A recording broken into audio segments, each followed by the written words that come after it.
আসসালামু আলাইকুম ভিউয়ার্স। এখানে 4টা কবুতর দেখা যাচ্ছে।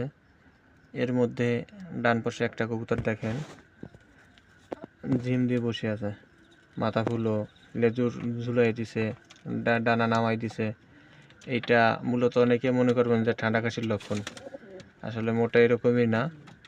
এটা আসলে আপনার কবুতরের লিভারে যদি সমস্যা হয়ে থাকে, অতিরিক্ত মাত্রায় আমরা যে অ্যান্টিবায়োটিকগুলো খাওয়াই থাকি এটার ডোজ বেশি হওয়ার কারণে লিভারের সমস্যা দেখা দেয়। আরও নানান কারণে দেখাতে পারে। অতিরিক্ত ঠান্ডা সমস্যা থাকলেও লিভারের সমস্যা দেখা দেয়। তবে এইটা লিভারের সমস্যার একটা লক্ষণ। অনেকেই দেখলে বুঝতে পারেন না যে কবুতরের লিভারের সমস্যা হয়েছে নাকি কবুতরের ঠান্ডা কাশির সমস্যা হয়েছে। আজকে এর জন্য ভিডিওটা করা। তা কবুতরের যদি লিভারের সমস্যা হয়, কবুতরের লক্ষণটা এরকমের থাকে। আসলে এটা মাত্রা অতিরিক্ত হয়ে গেলে কবুতর মারা যায়।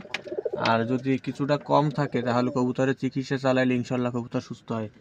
বাজারে বিভিন্ন ব্র্যান্ডের লিভার টনিক কিনতে পাওয়া যায়, যেমন হ্যাপাটনিক, তারপর এসিআই, একমি, বিভিন্ন ব্র্যান্ডেরই মানে আর কি লিভার টনিক কিনতে পাওয়া যায়। আপনি এইগুলো কিছু একটা এনে হাফ লিটার পানিতে 1 ml ওষুধ দিয়ে 5 থেকে 7 দিন কবুতরকে খাওয়াবেন। এতে আশা করি কবুতর সুস্থ হবে। আমিও লিভার টনিক চালাচ্ছি, ইনশাল্লাহ দেখা যাক কীরকম রেজাল্ট পাওয়া যায়। ধন্যবাদ।